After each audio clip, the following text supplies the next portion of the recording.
시절로 오세요. 그때 우리가 여기에 있습니다.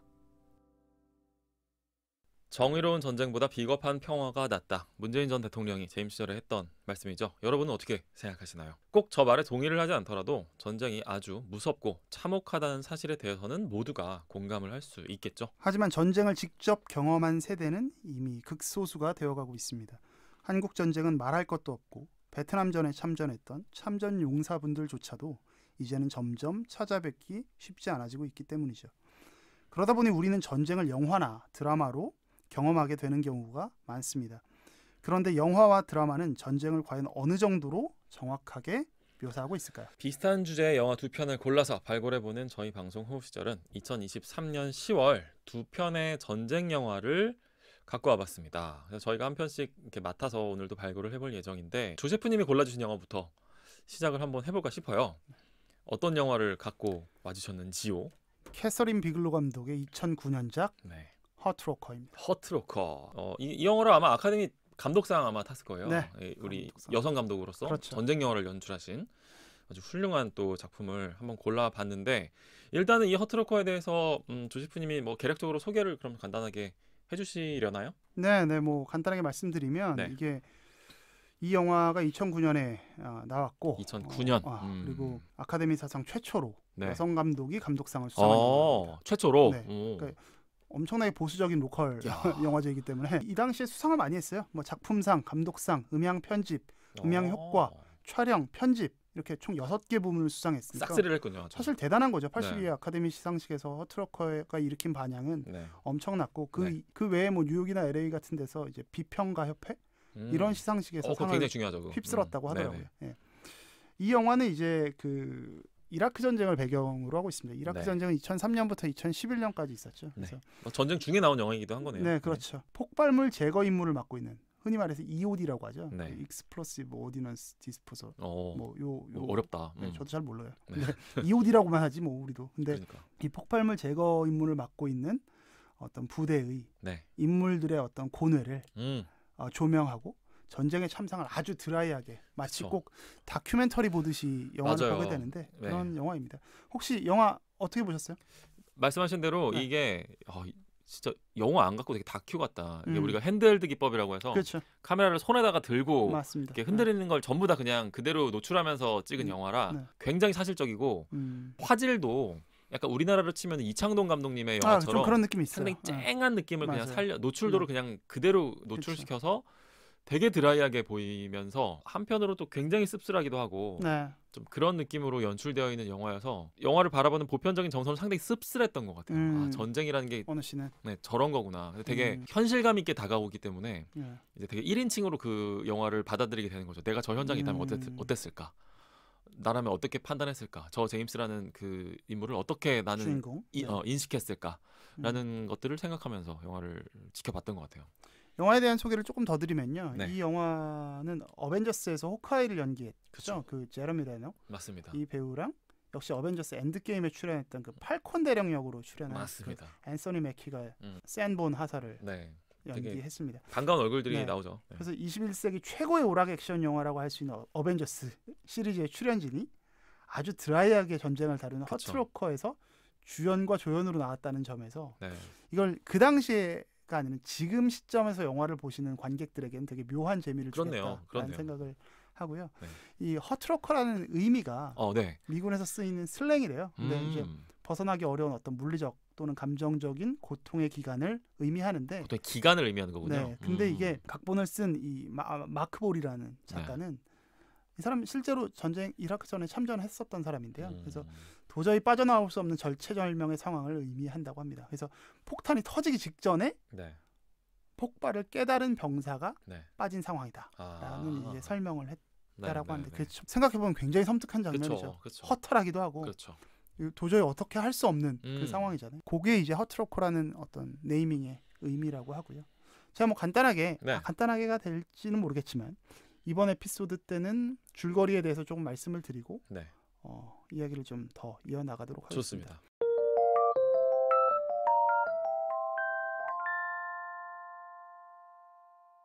서두에 말씀드린 것처럼 이라크 전쟁 2003년부터 2011년까지 벌어진 이라크 전쟁을 배경으로 하고 있는 이 영화인데요. 네. 이라크 바그다드에서 폭발물 제거 임무를 담당하고 있는 브라보 중대를 다루고 있습니다. 브라보 중대가 임무 수행 중에 불의의 폭파 사고로 분대장이었던 그 톰슨이라는 중사가 네. 죽음을 맞이하게 돼요. 이게 영화의 오프닝이죠. 네. 그리고 나서 새로 분대장이 부임하는데 이 음. 사람이 이제 윌리엄 제임스 중사입니다. 네. 이 사람이 되게 좀 예측할 수 없는 사람이에요. 일반적으로 이제 폭발물 제거할 때는 매뉴얼이죠. 그 그쵸. 프로토콜이 우선 무인 로봇을 보내서 최대한 확인하고 일단 제거를 진행하는 건가 봐요. 네. 미군 측에서. 근데 로봇으로 불가할 때 제한적으로 이제 사람이 투입되는 것이 EOD의 어떤 프로토콜인데 네. 제임스는 첫 작전부터 이러한 프로토콜을 완전히 무시해버립니다. 그리고 혼자 유유히 연막탄 터뜨리고 들어가서 네. 폭발물 의심 장소로 들어가서 제거하는데요.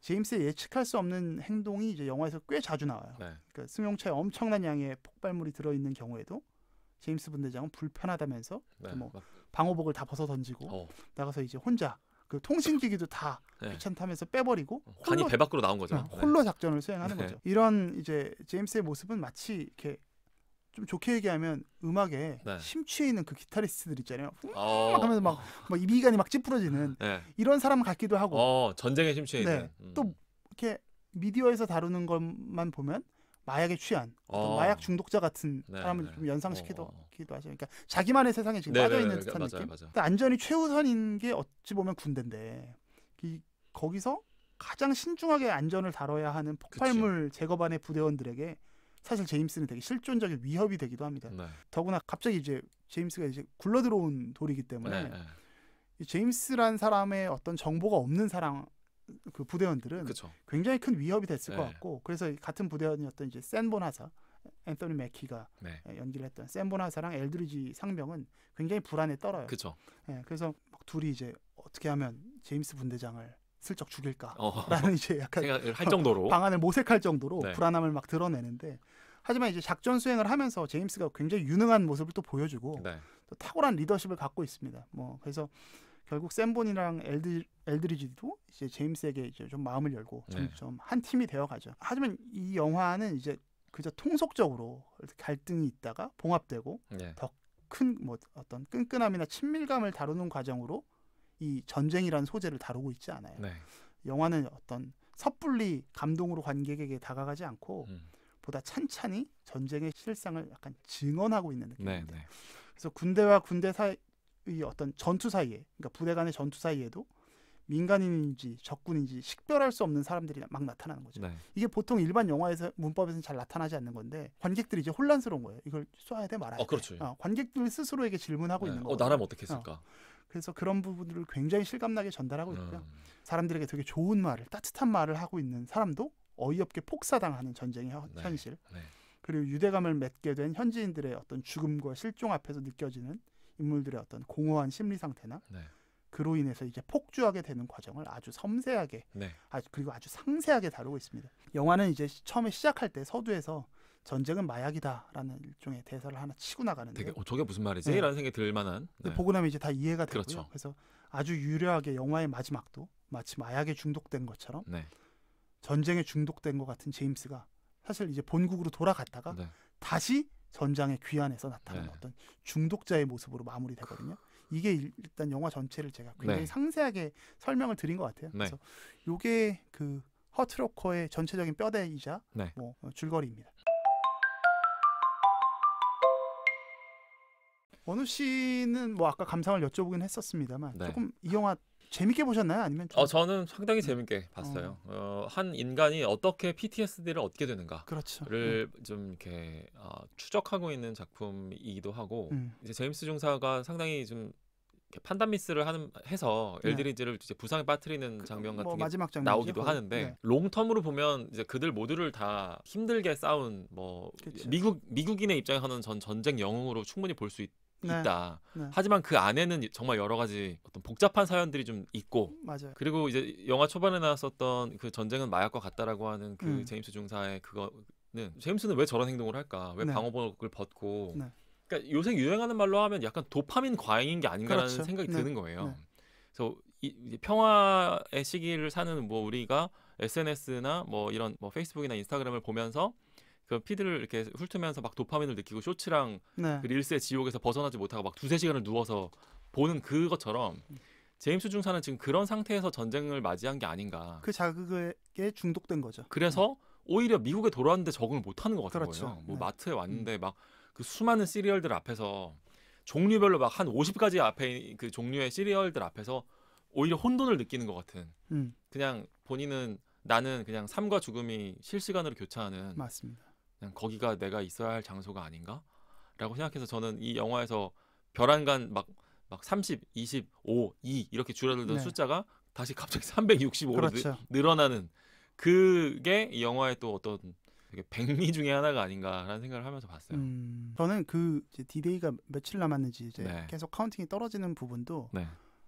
어떤 마약 중독자를 다루는 듯한 느낌으로 연출한 것 같고 사실 이 중독이라는 게 참 환경적으로 되게 중요하구나라는 생각도 한 게 이 영화 보면서 쇼생크 탈출 생각도 좀 났거든요. 아, 쇼생크 탈출. 왜냐하면 이제 감옥에서 석방된 사람들이 네. 적응하지 못하고 사회에서 적응하지 못하고 죽음을 선택했었던 네. 그런 캐릭터들이 있었던 그런 인물들처럼 전쟁에 중독되고 나니까 전장이 일상이 되고 그렇죠. 나의 일상이 곧 이질감 느껴지는 공간으로 이제 네. 바뀌어버린 거죠. 그러니까 사람이 얼마나 피폐해지고 네. 상처받았으면 일반적인 생활을 할 수 없는 지경이 된 게 아닐까.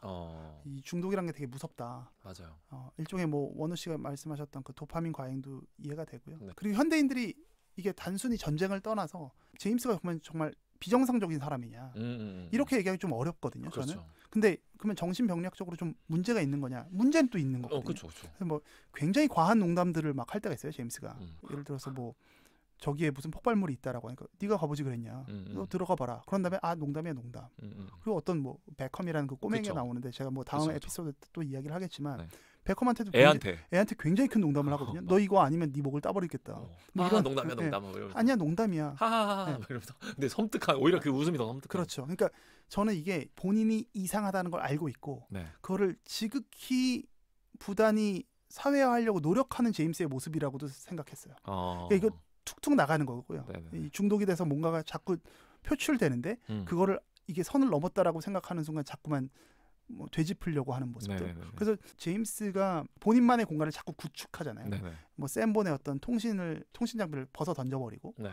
혹은 음악을 굉장히 크게 듣고 뭐 자기만의 어떤 세상 안에 있다는 게 네. 결국 그 뭔가 중독되어가는 그 과정을 다루고 있는 것 같고 넓게 보면은 그 우리 모두 다 약간 일정 부분은 어떤 그런 중독이 되어 있는 게 아닐까. 그게 뭐 모바일이 될 수도 있고요. 네. SNS가 될 수도 있고 어떤 집착에 대해서 조금 고민해 볼 수 있는 영화다라는 생각을 했습니다. 넓게 일단 제임스에 대해서는 네, 넓게 보면 그런 인간의 네. 그런 집착이라고 하는 병리적인 상태에 대한 고찰이다라고도 네. 볼 수 있는 지점이 있는 것 같아요. 제가 봤을 때도.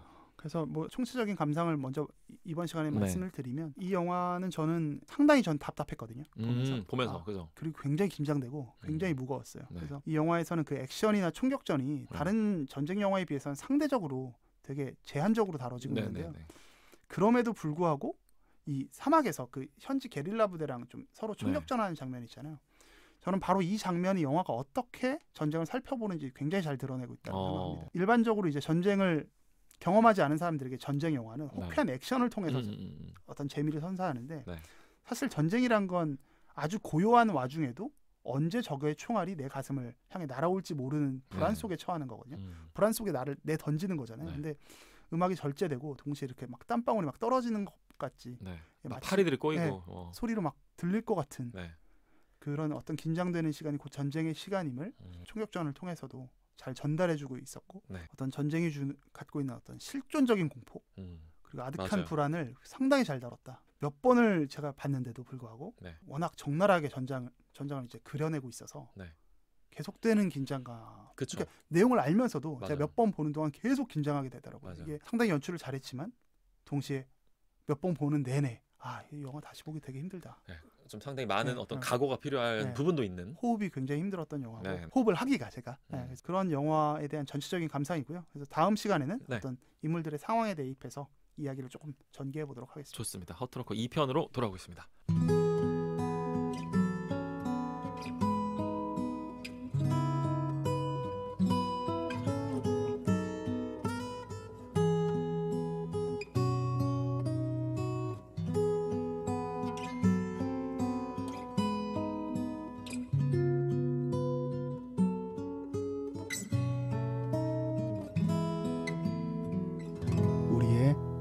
포로 시절